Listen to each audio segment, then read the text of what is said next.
Hi, this is Mac with MacSarah29. Have another video here of the Stampede 4x4 by Traxxas. And this video here is just going to go over some little tips and tricks that I've come up with. I stole some of the ideas from people off of forums like Ultimate RC and stuff like that. So this is for people who just want to do a little couple of things, maybe make your life a little easier. I haven't proven hard and fast, that these actually are the best possible solutions for the things I have, but they're just some ideas. So anyway, one thing I've done is I don't know if you've had that problem. I had that problem with the Stampede two-wheel drive truck too. It's just these screws they use for the shock towers to hold the shock caps over here. They're shoulder screws. They just always seem to work themselves loose when I'm driving the truck.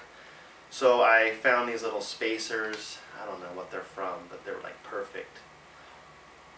They're like these little plastic pieces that come on all the Traxxas trees. I don't know what they're for, but they're like, I already cut them all up so I can't show you, but they're like little cylinders. They're bigger on one side and a little smaller on the other. I took some dikes and I just cut them the smaller size or whatever size fit.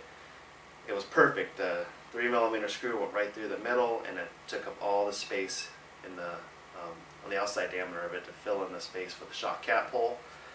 So I took like a long, I don't know what they were, like a 30mm or something like that, 3mm screw, and I just ran it all the way through. I took some cutters or some flush cuts and just cut off the extra, put a nut on the end, just captured it right there. So far I've only ran it a couple times like that. Seems to be working pretty good. It's gotta work. I mean, it's completely captured in there.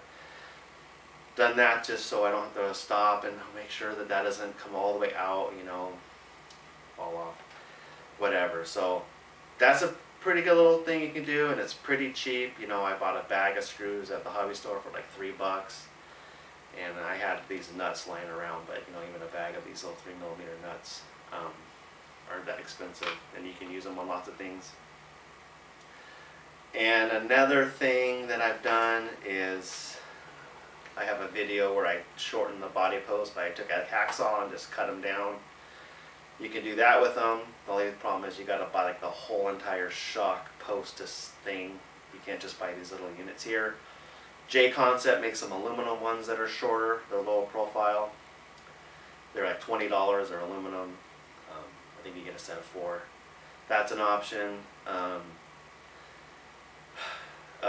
RPM makes a thing for the Slash 4x4, but it only goes up. It's like raise the short course body higher, but on the Stampede you want to go down because the way they made it, that stock body just has like a big 1-inch gap above the chassis.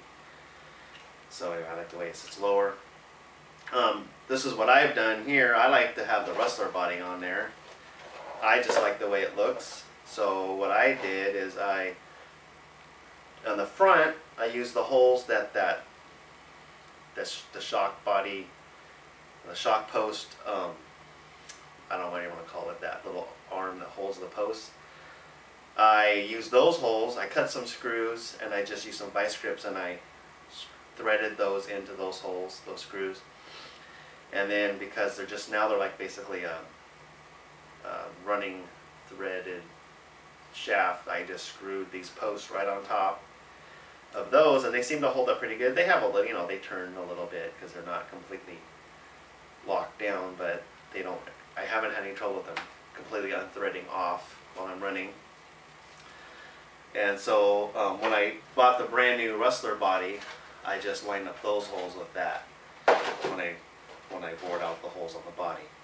And then on the back, it's almost exactly where the original Rustler post goes. I think it was pretty close, but make sure you check that first. I just drilled a hole dead center of the back shock tower and did the same thing on the back, and that works good for that. And the height and everything, just without cutting these down, works pretty good The body height. It's not too bad. I mean, you can see that covers the chassis and everything.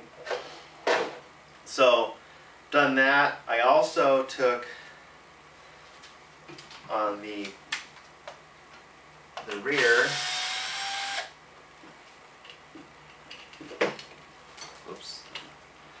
There is this screw here, right here. It's like a suspension screw. It's just the first like 1/4 inch or so is threaded, and it just goes all the way through and threads into the A-arm. Well, those work out while I'm driving. They just tend to unscrew out, and I've actually had them come out like that, and the things lay in like that. So another thing I'm going to try to do is OFNA sells I have the Hyper 10 TT, and they have a 35mm screw that does exactly the same thing, except for it's threaded on the very tip only, and it's smooth shaft right here. So you can slide it all the way through, and then they use a little 3mm nut, kind of like what I did here with the shock tower, and it just captures it in there. I ordered some of those. I think the part number is 21059 from my hobby store. So next week I'll put those in, and I think that'll be a nice solution for that, so I don't have to stop 3 or 4 times in a battery pack run and make sure this screw doesn't fall out, which that's what I've been dealing with. So that's another thing you might want to try. Another little trick, probably pretty obvious, but you can put zip ties back here on the wheelie bar. I never adjust the wheelie bar. I leave it at the highest position. When I don't zip tie it, when I land, it kind of pops out and it just flops around. So I just zip tied it with 3 zip ties, and that holds that fast. Some tires that fit, I know some other videos talk about it, but they do fit really well. The RPM wide crawler tires, make sure you get the wide offset. These fit, they just kind of stick out a little bit. The cool thing about this is I can use these on other vehicles like the Hyper 10 TT. I can use it on my Firestorm, stuff like that. So you can kind of have one tire that you can move around to different kits. Another thing is the Desperado wheels that just came out. They fit the Traxxas style bead. They're easier to glue than the Traxxas wheels because they don't have that little channel that has to go into. So I just got some Dirt Hog ones of those. Those are way better than the stock. These stocks are kind of slippery. So that's something you might want to think about doing tire options. The Gladiators work good. The Dirt Hogs work pretty good.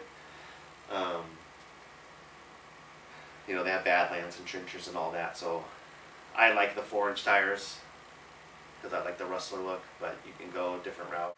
So another thing I've done is I have the Castle Creations Mama Max Pro on here, and the switch went out on it, and I had a Novak switch laying around, and I swapped that out, and I've had every Castle Creations speed controller I've ever purchased, the switch ends up failing really fast. Novak ones tend to hold up longer for me, so I always end up finding they have a little screw there, you can just find a hole and put it in a spot on the chassis, and they tend to last forever. So I don't know how I end up with so many Novak switches laying around, but I end up with them. Another little thing I've done is I took a Y harness and I ran it out from the DC and just left it out here so I can plug in fans and different junk like that, so you don't have to open your receiver box every time you want to work on it. Another thing I did was I put a little jumper here. It's just a lead coming out of the receiver box just for the speed controller, so that I can take the USB adapter and I can plug it right into the speed controller to program it with either the Field Link or the PC. And I don't have to open the receiver box to do it, so it's just there, and then when I'm done programming it, it just goes right back on. So that's kind of works pretty good, you know. And like I said, I don't care about waterproof stuff, but it is nice just in case you accidentally hit a puddle or you get in a little dusty environment. You don't get all that dust and junk just caked into your receiver. That's all I have for today. I hope that helps you.